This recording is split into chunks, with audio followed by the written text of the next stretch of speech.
Good morning students, I welcome you all to my YouTube channel NSN lights. और आज का quick one liner updates में 10th of October के इस video में हम देखते हैं आज कौन से इंपॉर्टेंट क्वेश्चंस मैं आपके लिए लेके आई हूँ।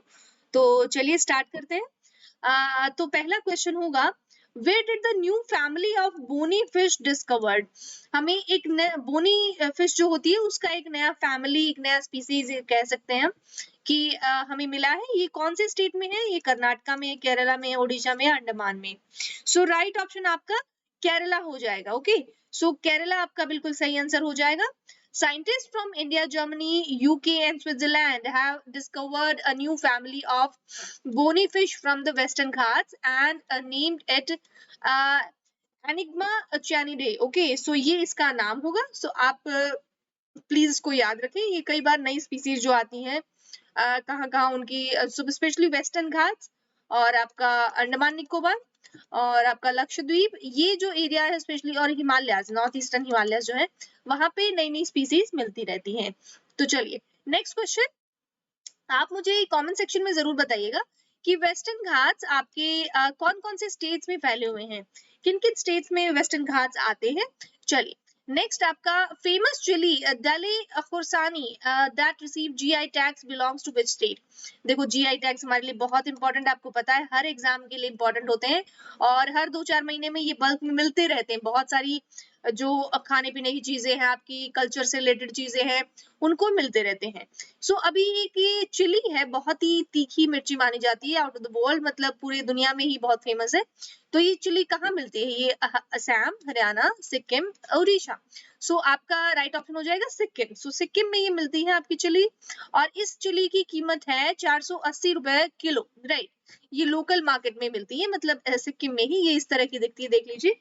सो इसको जीआई टैग मिला है अभी। राइट, अभी आप तो जो इनकी अपनी आप से भी आप लिस्ट बना के तैयार रखिए, जो भी जीआई टैग्स होते हैं काफी इंपॉर्टेंट होते हैं। Next question, which BRICS summit is to be held on 17th November virtually. आपको पता है ब्रिक्स समिट जो है वो होता है, ब्रिक्स मतलब B for not Bharat, it's Brazil, it's Russia, it's India, it's China and South Africa. South Africa सबसे लास्ट में ऐड हुआ था। राइट, सो इसके टोटल कितने समिट हो चुके हैं? अब ये कौन सा समिट जो 17 नवंबर को होने वाला है, कौन इसको हेड करेगा, ये ज्यादा इंपॉर्टेंट होता है।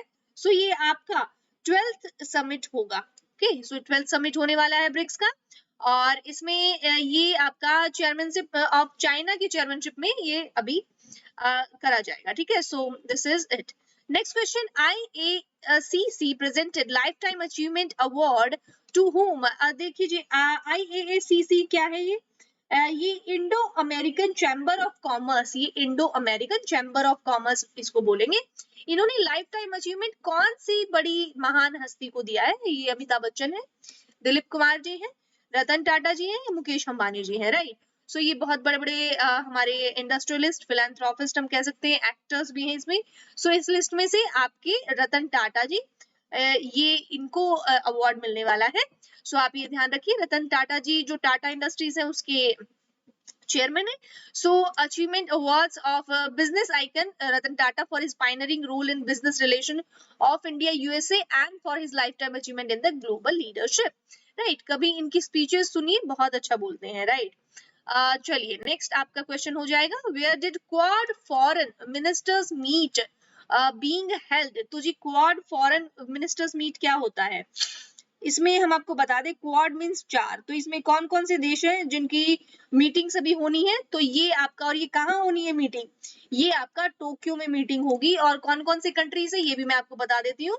इसमें आपका इंडिया आ जाएगा, इसमें आपका जापान, जैसे हमारा मालाबार में, सब पहले तो ये लगा लो एक, फिर यूएस और देन हमारा ऑस्ट्रेलिया। राइट, एक तरह से वही याद रखना। राइट, तो ये हमारे 4 कंट्रीज में हो जाएंगे। टोक्यो में अभी होगा, 6th of October को एक्चुअली हो चुका है। The foreign ministers of India, US and Australia held the Quad foreign ministers meet represented by the external minister of India S Jaishankar. ठीक है, चलिए next question, the government has extended the appointment of Madhabi Puri Buch as a WTM of which institution. So एक personality है मधाबी पुरी बुच, इनको किस जो institution के लिए WTM बनाया गया है, तो ये मेनली आपका होल टाइम मेंबर, इसका मतलब है कि होल टाइम मेंबर किसको बनाया गया है, कौन सी, क्या ये सिडबी है, क्या ये आपका आरबीआई है, क्या ये सेबी है, एसबीआई है, राइट। सेबी और एसबीआई में कंफ्यूज नहीं होना, ये बैंक है, ये हमारा स्टॉक एक्सचेंज है, राइट। चलिए, सो ये हमारा जो लेडी है, इनको सेबी मेनली हमारा stock exchange board of India, तो ये देखिए securities and exchange board of India, इसके लिए होल टाइम मेंबर इनको बनाया गया है। चलिए, सो इनका अपॉइंटमेंट जो है वो थोड़ा सा एक्सटेंड कर दिया गया है गवर्नमेंट ने।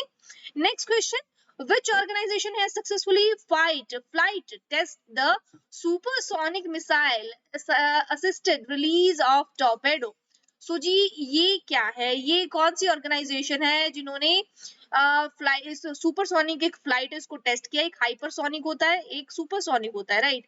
सो चलिए, हवा सॉरी आवाज से भी जो स्पीड होती है साउंड की उससे भी तेज, तो चलिए इसको हमने जो डीआरडीओ है हमारी दिल्ली में इसका हेडक्वार्टर है, राइट। तो ये इन्होंने ये सक्सेसफुली टेस्ट फायर किया है। चलिए एक बार देख लेते हैं, defence research and development organisation has successfully flight tested the supersonic missile assisted release of torpedo. इसको हम स्मार्ट बोलेंगे फ्रॉम व्हीलर आइलैंड। अब जी व्हीलर आइलैंड इसको हमने क्या नाम दिया है, ये है जी एपीजे अब्दुल कलाम, ये उड़ीसा कोस्ट पे है। तो आप याद रखिए, जो भी आपकी जहां से भी कोई भी जगह होती है जहां से आप ये फ्लाइट टेस्टेड करते हैं ऐसे, तो वो कोस्टल एरिया ही मेनली होता है, राइट। सो ये हमारा उड़ीसा में है, यहाँ पे wheeler island. All the mission objectives include missile flight up to the range and altitude, separation of the nose cone, the release of torpedo, and a deployment of velocity reduction mechanism have been met perfectly, right। तो ये आप इसको अच्छे से पढ़ लेना। Which state UT government is to adopt biodecomposer spraying to counter stubble burning? So जी कौन सी state government ने बायोडिकम्पोजर स्प्रे करने का एक ख्याल उनके जहन में आया है कि स्टबल बर्निंग, जो आसपास जो खेतों में बचा हुआ जो रेजिड्यू होता है उसको जला देते हैं किसान, तो वहां बहुत पोल्यूशन हो जाता है। तो आपको पता है एक ही जगह जो बहुत हल्ला करते हैं पोल्यूशन के लिए, दिल्ली है जी, हमारी कैपिटल दिल्ली। यहाँ पे बायो डिकम्पोजर स्प्रे करने का एक प्लान किया गया है। इसमें क्या होगा, the scientist have discovered bio decomposer capsule, ठीक है। These capsules when spray on crop residue will turn them into manure, manure मतलब खाद बना देगा उनको। This increases soil fertility and reduces use of fertilizers. According to the estimate of the Delhi government, only 20 lakh rupees is required to manage 700 hectares of stubble. Through this method, this cost includes cost of preparation, transportation and spraying. On 6 October 2020, Delhi Chief Minister Arvind Kejriwal ji ने announce किया है कि decomposer ये हम करेंगे, ठीक है। होता होगा क्या, एक डिकम्पोजर बना दिया जाएगा, उसको स्प्रे करेंगे, जो जले हुए पे भी तो जले हुआ ये राख नहीं बनेगा, ये खाद बन जाएगा, और ये अल्टीमेटली सॉइल की जो फर्टिलिटी है आपकी वो उसको बढ़ा देगा, ठीक है। सो ये काफी अच्छी सोच है। चलिए अगर इम्प्लीमेंट होती है तो। Next question, which country is sent first ever asteroid mining robot into the space? मतलब एस्टेरॉयड माइनिंग रोबोट, अगर किसी एस्टेरॉयड पे कोई स्पेस में सेलेस्टियल जो बॉडीज होती हैं उस पे माइनिंग करने के लिए रोबोट को कौन सी कंट्रीज भेजेगी, तो किस कंट्री के पास इतना एक्स्ट्रा टाइम है, इतना एक्स्ट्रा मनी है, ऐसा कौन जो एकदम ठीक ठाक चल रहा है जी, एक ही है जी, सबकी नाक में दम किया हुआ है, ये चाइना है जी हमारा। तो चाइना हमारा इन्होंने रोबोट भेजने का सोचा है। चलिए बहुत बढ़िया। And IEEE, a spectrum report, the Beijing-based company is set to send the world's first mining robot, a robot named Asteroid Mining Robot, into space by November 2020 to identify and extract resources. The mining robot will be launched into space by a Chinese Long March series rocket. चलिए next question. Which forest is at risk of changing from forest to savanna? अब पहले तो ये पता होना चाहिए savanna है क्या।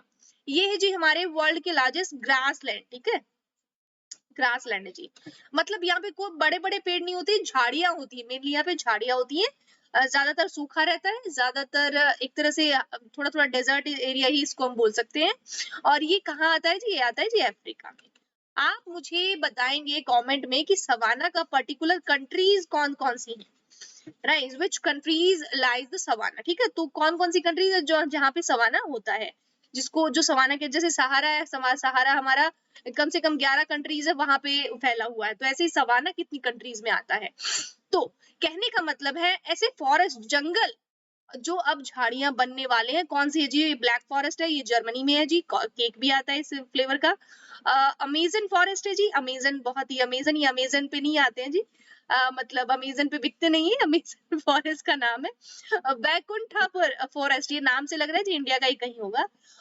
ऑड्जा ज़ेरेटा फॉरेस्ट, ये पता नहीं कहाँ है, मुझे भी नहीं पता। तो चलिए, ये देखिए कोई लोकल फॉरेस्ट है ये। तो ये जो मेन जो फॉरेस्ट होगा, ये आंसर हमारा अमेजन फॉरेस्ट हो जाएगा, right.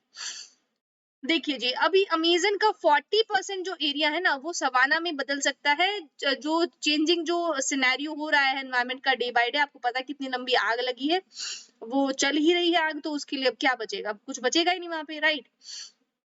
So green house gas emission बढ़ा दिया है, रेनफॉल कम हो गया है, श्रिंक कर रहे हैं फॉरेस्ट। एक समय इनको पूरी अर्थ का लंग बोला जाता था, मतलब लंग्स ऑफ द अर्थ, मतलब जहां से आप ऑक्सीजन जनरेट कर सकते हैं, पूरी पृथ्वी सांस ले सकती है, right. Next question, who has authored his first kids book, the very extremely most naughty asura tales of kids, मतलब कौन से ऐसे राइटर जिन्होंने पहली बच्चों के लिए कोई किताब लिखी है।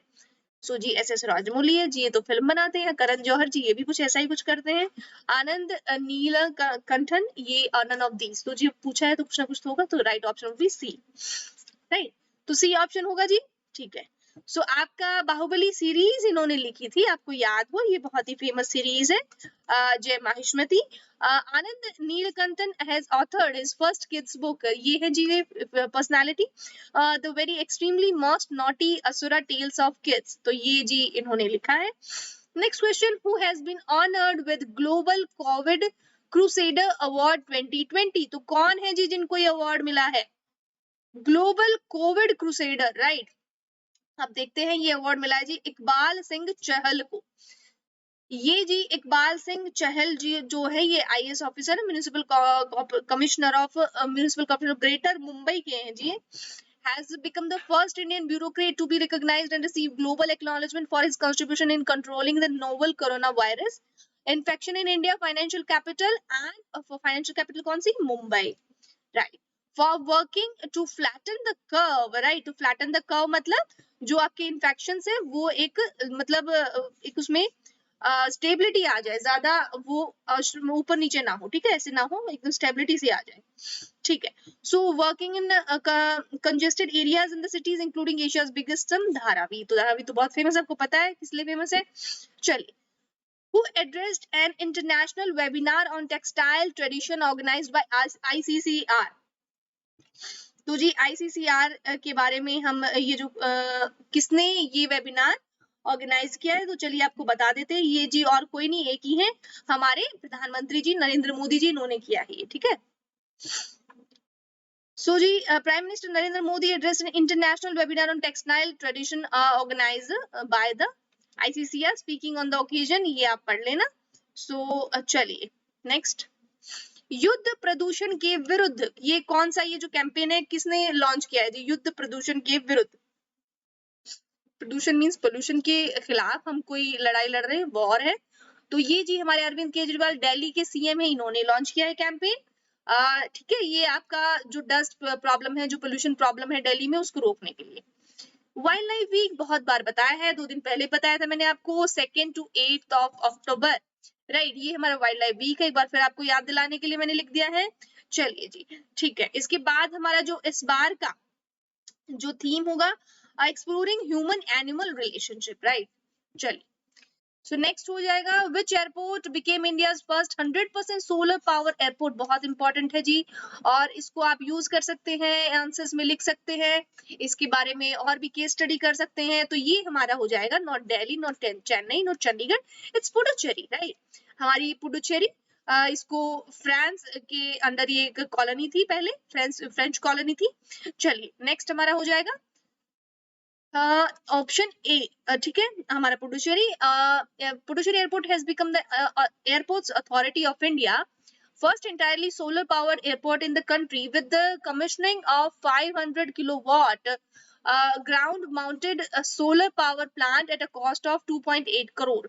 पूरा इसको सोलर पावर से चलने वाला एयरपोर्ट बना दिया जाएगा. Next, ministry of housing and urban affairs sign memorandum of understanding with which company to take street food vendors online. जो गली में होते हैं स्ट्रीट फूड वेंडर होते हैं, छोटे छोटे ठेले लगाते हैं, वो ठेले वाले भैया, उनको भी आप अब ऑनलाइन के थ्रू ऑर्डर कर सकते हैं, जिससे उनका भी घर चलेगा, उनको भी हेल्प मिलेगा. राइट, तो ये कौन सी कंपनी है? ये जी फूड पैंडा से आप फूड मंगाते होंगे, जोमेटो से, स्विगी से, तो ये जी हमारा स्विगी हो जाएगा. चलिए, वैसे हम आपको सजेस्ट करेंगे किसी का भी फूड आप ना खाएं, अच्छा नहीं होता है ये. राइट. चलिए, सो आपका ये बता दिया मैंने. पीएम स्वनिधि कुछ ऐसा ही स्कीम थी, वो स्कीम को याद रखिएगा, इस बहाने वो स्कीम भी पढ़ लीजिएगा. Next, who launched Ayush standard treatment protocol. ये जी आयुष स्टैंडर्ड ट्रीटमेंट प्रोटोकॉल ये किसने लॉन्च किया है? तो ये हो जाएगा जी हमारा हर्षवर्धन जी. हर्षवर्धन ये कौन है जी? हमारे मैं बताती हूँ आपको, ये यूनियन हेल्थ मिनिस्टर हैं डॉक्टर हर्षवर्धन जी. पहले दिल्ली में होते थे ये. अक्टूबर 6, 2020 को launch the AYUSH standard treatment protocol at the event held by वही video conference. Right. Next question, MLA Pradeep Maharathy passed away. He belongs to which political party? तो जी ये एक एमएलए थे प्रदीप महारथी जी, ये अभी अभी उनका देहांत हुआ है. तो ये जी हमारे बीजू जनता दल, ये आपका उड़ीसा बीजू जनता दल, वहां से बिलोंग करते थे और एमएलए थे. Weeks after he tested positive Covid की वजह से इनका देहांत हुआ है. 66 ईयर ओल्ड थे ये. He was undergoing treatment in a city based private hospital and his health condition deteriorated in the past few days. He is survived by wife, son and daughter as well. ठीक है. So next question, Hazi Hussain Ansari dead at 73rd. तो उन्होंने he belong to which state? तो ये जी हाजी हुसैन अंसारी, तो ये हमारे झारखंड से बिलोंग करते थे.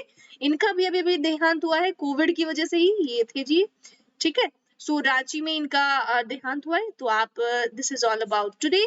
और चलिए, सो आप रेगुलर ये क्विक वन लाइनर सीरीज चाहे जो हो जाए, मैं अपनी बिजी शेड्यूल में से इसके लिए टाइम जरूर निकाल लेती हूँ.